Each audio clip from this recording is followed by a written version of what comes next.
Hello and welcome guys. Sorry मैं इतने दिन से वीडियोस अपलोड नहीं कर पाया। अब से कोशिश करूँगा कि आपके लेक्चर्स कंटिन्यूसली डेली बेसिस पे आएँ। सो चलिए अपना लेक्चर स्टार्ट करते हैं हम।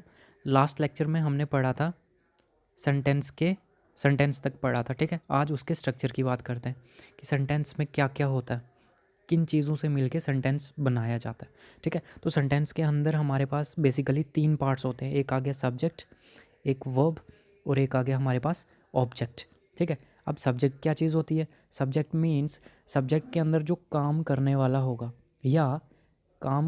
होगा या फिर जिसके बारे में बात की जाए सेंटेंस के अंदर, उसी को क्या बोला जाएगा? सब्जेक्ट, ठीक है। अब बात करते हैं वर्ब की। वर्ब क्या चीज़ होती है? तो वर्ब भी हमारे पास 2 टाइप्स की होती है, एक हेल्पिंग वर्ब, ठीक है, और एक मेन वर्ब। हेल्पिंग वर्ब का दूसरा नाम ऑक्सिलरी वर्ब और मेन वर्ब का दूसरा नाम प्रिंसिपल वर्ब, ठीक है।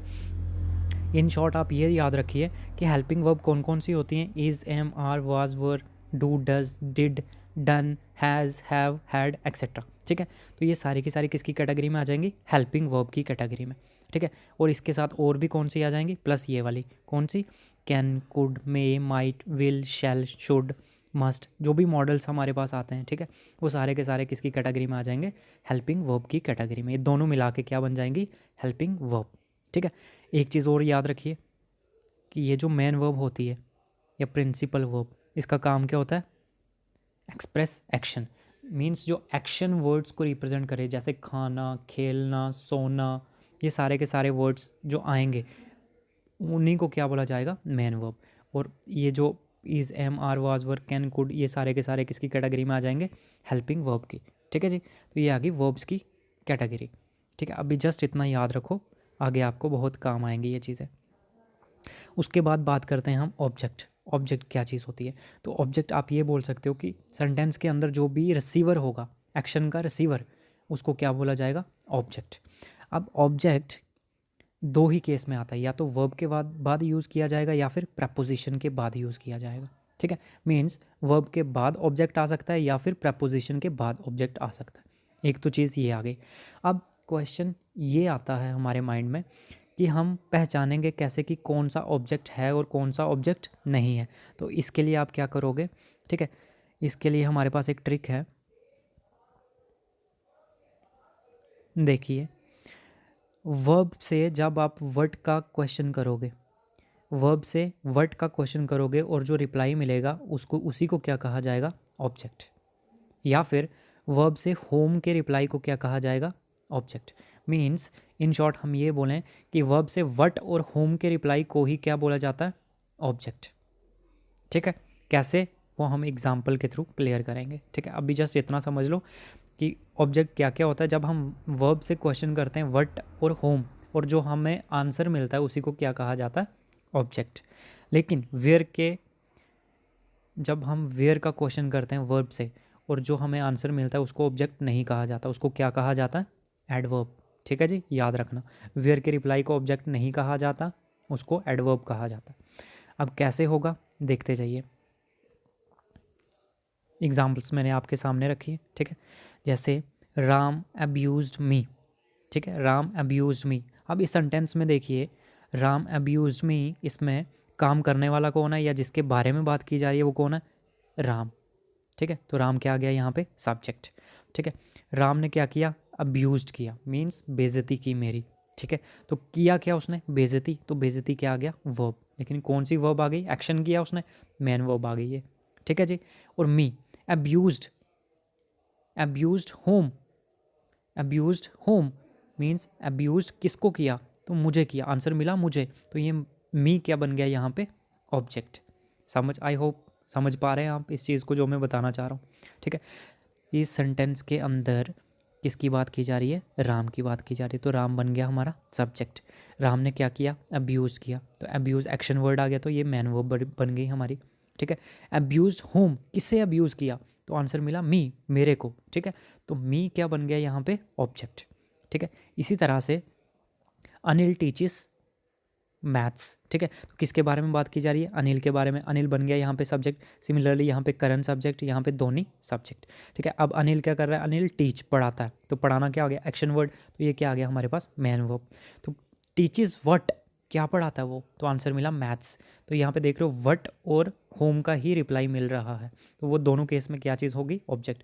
तो यहाँ पे मैथ क्या बन गया हमारा, ऑब्जेक्ट। ठीक है, अब इस सेंटेंस की बात करते हैं थर्ड, करण रीच्ड जयपुर। ठीक है, किसके बारे में बात की जा रही है, करण, तो ये आ गया सब्जेक्ट, रीच्ड क्या किया उसने, गया, तो ये आ गई मैन वर्ब। ठीक है, रीच्ड, अब ना ही वट का रिप्लाई मिल रहा है ना ही होम का। ठीक है, तो इन दोनों केसेस में ऑब्जेक्ट बनता है, लेकिन इन दोनों में से किसी का भी रिप्लाई नहीं मिल रहा, तो ये रिप्लाई किसका दे रहा है, रीच्ड वेयर। तो वेयर का आंसर आते ही हमें क्या मिल गया, जयपुर। रीच्ड वेयर कहाँ गया, जयपुर गया, तो जयपुर यहाँ पे क्या बन गया, एडवर्ब, ना कि ऑब्जेक्ट। ऑब्जेक्ट नहीं होगा ये यहाँ पे। ठीक है, समझ पा रहे हैं आप इस चीज़ को। नेक्स्ट देखो, Dhoni has selected the players. ठीक है, धोनी ने क्या किया, धोनी काम करने वाला या जिसके बारे में बात की जा रही है वो आ गया हमारे पास धोनी, तो धोनी बन गया सब्जेक्ट।